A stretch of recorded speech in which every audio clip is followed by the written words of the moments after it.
Okay, thanks for staying with us once again. You can call us on 081-0764-1679, 090-241-63440. You can also tweet to us at TVC Connect. Please hashtag YourViewTVC so we can read your tweets. In a moment, we'll be going back to the courts to see what's going on as they're beginning the proceedings. Just to give you an insight into the names of the judges presiding over the tribunal this morning, there are 5 of them. We have Justice Haruna Tsammani, Justice Stephen Ada, Justice Monsurat Bolaji Yusuf, Justice Moses Ugo, Justice Umar Mohammed, and the tribunal that those who are leading the legal team of each of the main parties. That's Atiku Abubakar is led, the legal team is led by Mr. Chris Uche. And then for the President Bola Tinubu, he's been led by Mr. Wale Onalekpekum. And for Peter Obi, he's been led by Mr. Levi Ozuku. He's the head of the legal team. These are interesting times. Wale Onalekpekum is obviously one person who has serious experience in election. Cream, you know, and it's going to be a battle of, you know, facts and evidence today, a battle of English language. You will hear what you've not heard in a very long time. And I wish all of them the best, and I hope for them that, you know, wish Nigerians the best. And I like the fact that, you know, we highlighted what Jonathan did, how he was able to concede during his time because he didn't want any form of violence. He put the nation first before his personal interest. And even if any of these people today don't put the nation first, can we Nigerians put ourselves first? By not allowing ourselves to be used to fight unnecessary fights. Because at the end of the day, we are the ones that we bear the brunt of every fight that happens. It's the children who are supposed to be in schools that will lose their lives. It's the people who are supposed to be minding their business that will lose their businesses, you know. At the end of the day, the people who would set you up to fight against each other have their security details. They are not involved. They will not be involved, and they will not lose their life. So let's put our nation first. However the outcome, whoever you're supporting, whoever comes out, if it doesn't favor you, it's okay. Carry your bag, go to your... See, you have work to do. At the end of the month, you'll be asking yourself, have I made anything to feed my family? Okay, let me take this call. Good morning. Are you there? Thanks for calling. Yeah, thank you. I'm caller. Welcome to the show. Well, I really want to contribute to this matter, this viewing. Can't hear you. Can you speak a bit louder, please? I want to contribute my yes, please. view on this matter. Please Go go ahead. ahead. I was listening to a particular television station this morning, and so. Yikes! Kenny, are you there? Oh, we just lost that call. Any comments on social media yet? What do you also make of the fact that our president is not in the country? I mean, this is such an important judgment, and this was announced on Monday. No, although I'm sure they probably planned ahead of time, but it is such an important judgment. Shouldn't he have maybe delayed a bit before going to India? The country continues. Okay. The governance continues, and he already has a very strong person representing him. They're both on the ballot. So as long as if he wasn't something very important, then we could even understand. But he is representing the country, and I don't think that we should pause our lives because we are waiting for what judgment would say. I agree, because, you know, in his own case, he's both president and, you know, has to be in court. And the business of Nigeria has to continue. I took in the papers that he was already talking with a $100 billion conglomerate in India, talking about how they can have a manufacturing plant here in Nigeria, and talking about how this will impact us employment-wise, you know. And so, and however it goes, we would not forgive him if he says, I had to come and sit down, and we now put this on hold, put that on hold. Nobody wants to hear. So he has to do both. And if the court accepts that he can be represented as any of the other candidates, then I think it's okay that he is not. Let me take Mrs. Okpara. Good morning, Mrs. Okpara. Thanks for calling in. I'm saying that my contribution is that how will 3 people be fighting for one seat?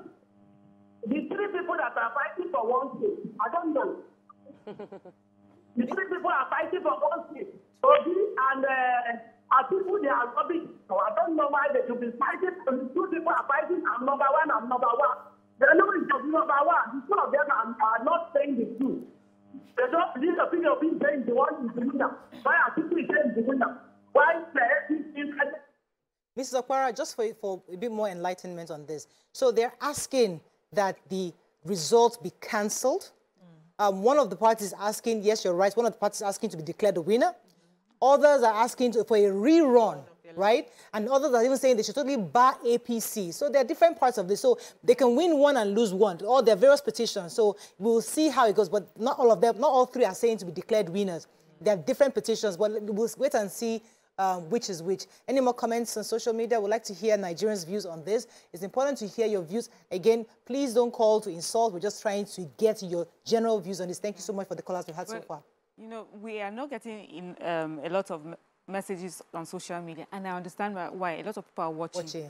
And if you're like me, when you see the lawyers with the wig and gown and the way they speak, I always wait for an interpreter to when they finish to help explain. So I guess we'll wait for, a lot of us will be waiting to see, you know, if they can, when they start to break it down for us. I personally, when I see them, I'm just quite dumb. But there's an important part of this petition, which I think we've not even discussed about. I mean, we might not be able to comment on it, but the fact that the petitioners also similarly alleged that Mr. Tinubu's running mate, Shetima, was illegally nominated for 2 separate constituencies in the same election cycle as Borno Central senatorial candidate and vice presidential candidate for the whole of Nigeria. Now, that is really, really tricky because they're on a joint ticket, and if they find him invalid, it might affect the president himself. So this, as I said, is a 3-4 leg petition that, one, if you win one, you may lose the other. And, you know, we don't know what's going to cause a need for a rerun. But we'll see, as I said. We'll wait for what the tribunal says. Now, it is apparent that the first respondent's motion filed on the 6th of May 2023, the second respondent motion filed on the 8th of April 2023, and the third and fourth respondent motion filed on 13th May 2023 are all aimed at having certain paragraphs of the petition replies to the respective replies of the respondent's replies to the petition stacked up. The common ground in all the applications is that the averments in the petitioner's reply have introduced new facts, new issues, facts, and/or grounds to the petition. Furthermore, that some of the averments are rehashed or repetition of the averments in the petition file. That those averments in the petition replies offend paragraph 16, subparagraph 1A and B of the first schedule to the Electoral Act 2022. The said paragraph to the Electoral Act stipulates that, I quote, if a person in his reply to the election petition raises new issues or facts in defense of his case, which the petition has not dealt with, the petitioner shall be entitled to file in the registry within 5 days from the receipt of the respondent's reply, a petitioner reply in answer to the new issues or fact, so that A, the petitioner shall not at this stage be entitled to bring in new facts, grounds, or prayers tending to amend or add to the contents of the petition filed by him, and B, the petitioner reply does not run counter to the provisions of paragraph 14.1. In my view, the provisions of paragraph 16.1 of the first schedule to the Electoral Act 2022 are clear, unequivocal, and unambiguous. It does not, therefore, require any technical rule of interpretation to understand or to be understood. From a holistic reading of that provision, it will be seen that it is meant to explain the purpose of a petitioner's reply to the respondent's reply. Its purpose is to raise answers to the defense or any fact which must be specifically pleaded and which has the effect of destroying the respondent's defense or make it not maintainable. The bottom line is that a petitioner is permitted by the first schedule to the Electoral Act 2022 to file a reply while the respondent to the petition has in his reply raised new issues of fact in the defense, which fact the petitioner has not dealt with in the petition. However, in doing so, the petitioner reply shall not introduce new facts, grounds, or prayers tending to amend or add to the contents of the petition. I've cited the case of APC and PDP, citations applied. It is therefore clear that paragraph 16.1 of the first schedule to the Electoral Act does not permit a petitioner in his reply to introduce or bring in any new issue or fact which ought to have been raised in the petition itself. In other words, a petitioner cannot, in the guise of a reply to a respondent's reply, introduce a new issue or fact which was never raised in his petition nor raised by the respondent. To do that will amount to amending for adding to the petition and also taking the respondent by surprise, because at that stage the respondent will not be in a position to react to such new issue or fact. It will therefore breach the respondent's fundamental right to fair hearing. Therefore, the petitioner is not permitted to repair. So they've started reading the judgment and will definitely be in and out of the courtroom. But it's just, I mean, I'm trying to put myself in Vice President Kashim Shettima's mind right now. Like in the next few minutes, you could either be sacked or not. You know, like you are in a position already. And based on the happenings right now, you could just go home being Mr. Shettima. You know, there's a possibility, just in case it doesn't go the other way. So what are the emotions? What are you thinking at this moment? If you were the Vice President? I don't know if I'll be thinking at Shettima I could be sacked. I'll be thinking if I'll be going for an appeal. That's how I would rationalize it. Like, okay, so that means we have to go on an appeal because... fight again. Yes, obviously, because we have to fight it, you know. So I think that's where they would be thinking. But also, I'm looking at the, you know, the courtroom. There are many other people there as well, the ministers, you know, all the supporters of APC, they're there. And and then the anticipation of LP, especially PDP they've been there, but yes, several times. For LP, this is new for them. You know, even with the election, it was quite new. Emotions were high. For them, this would be such a, like almost like a welcome party. However it goes, you know, it solidifies them and their fight for democracy and in the political sphere. So I know that there's anticipation on all sides right now. But for the ruling party right now, I don't think they're thinking we'll be sacked, but they're thinking if we have to, that means we have to appeal this. What are the steps that we need to take to do that? Okay. In my head, you know, I'm a very, the way politics plays and the way politicians have to be confident, they would not, nobody there is entertaining the thought that I really want to lose. Everybody in that courtroom will be telling you, we are winning today. Even the Labour Party will say, I'm winning. PDP will say, I'm winning. You see everybody in APC that's sitting there and say, let me just come and mark register, but we know we have won. So there's that, you must carry that positive, and that's me, and I've heard them talk about it. They say, when we are declared the winners, I'm like, politicians. So there's an assumption that I feel that in their mind, I'm assuming that everybody there is thinking, at the end of this reading, I will be declared a winner, and that's what will give them the ability to...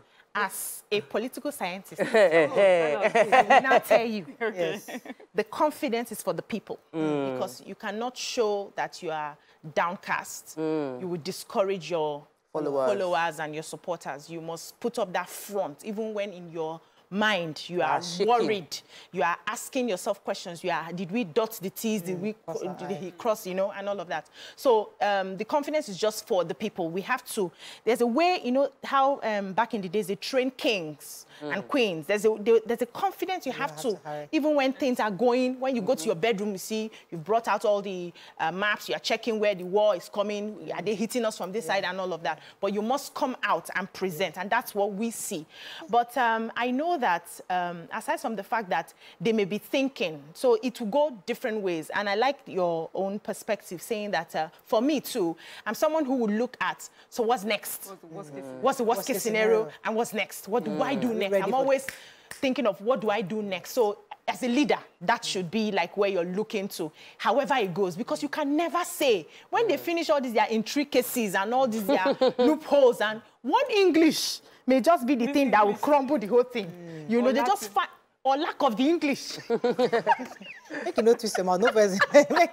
I was going to say that, what are your thoughts on the live broadcast? I mean, yes, a lot of people debate, we're not happy that the entire proceedings, the earlier proceedings were not live or for us to see all the daily back and forth. But now the final judgment is being run live. What are your thoughts on that? And secondly, I see some empty spaces in the courts. I thought that it would be full to the brim, like people will be standing kind of thing, but it's fairly empty. No, not empty. I mean, it's like 70%.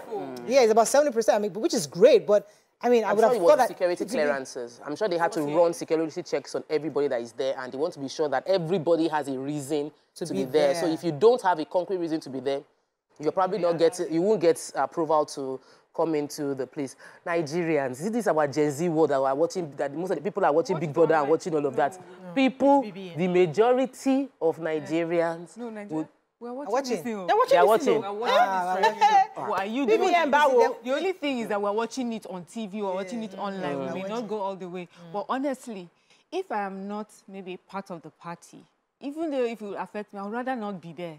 People, do you know how lengthy these things can go? And the lawyers, you know how we talk. It's not about sensationalism, nothing. It's just about facts. And they would go and give the facts. And if they have to repeat it, they will go back and repeat it. I don't think, apart from in movies, I don't think sitting in a courtroom is no, it's not interesting at all. You know, I mean, this is just showing the integrity of our courts and how we must even believe in the system. Because if you don't believe anything in Nigeria anymore, you can never lose hope in the judiciary. That's our last line, you know, as a people. So I think I enjoy the fact that there's this regard for this. But we're hoping that at this point, you know, Nigerians will be able to trust whatever it is that comes out today, regardless of which side it goes. You know, whatever way, we must be able to trust. We're going to be wrapping up very soon because I know that many Nigerians probably don't want to go straight into the courts to watch what's going on. But what are your own general thoughts on this as I wrap up on this, on the matter of the tribunal being read today? Let me start with UBC. What are your final thoughts to Nigerians as we wrap up? Farabale. Calm down. God has got us. However it swings, let's just hope that it's for the better. It's going to be for the better. Let's hope that all of the policies that we have on ground would, you know, take us and sort us out. Let's tighten our belts the way we've been tightening it with grace and the hope that a better Nigeria is coming. Please, however it goes, no fighting, no killing, no violence. We don't need it. We cannot pay with our blood. Please. All right. Ditto. All right, Tope. What I'll just appeal to everybody is don't jump into conclusion. Don't take half of the truth. Don't repost hearsays. Don't post something online that you cannot verify because somebody said it beside you. If you don't have the patience to read the judgment or watch the entire judgment, just keep mute because misinformation leads to a lot of crisis and we don't need that in any form right now. And I think for me, I think I'd like to reiterate what Mariam said much earlier, which is that if in any case there is a need to do a rerun, or we must confidently understand that it's part of strengthening our democracy. And we shouldn't look at it as another trouble starting over all over again. We're going to get it right as a country and as a democracy. So either way, if it goes for the ruling party, oh well and good. If it goes against them, oh well and good, because either way, both will strengthen democracy because we've all agreed that democracy is the best form of government. We've all experienced, I was mentioned a few days ago, we all experienced the military rule. Autocracy is never the way. And they go on decrees. You know, I mean, I would never forget what the military did even to my own family and other people I knew about around. So democracy is the way to go. However, everything to strengthen democracy is what we should be looking for. So whatever decision we hear today, let's accept it and hopefully take it in good faith. Now, let's go on a quick break. When we come back, we have a guest. Stay with us. We'll be right back.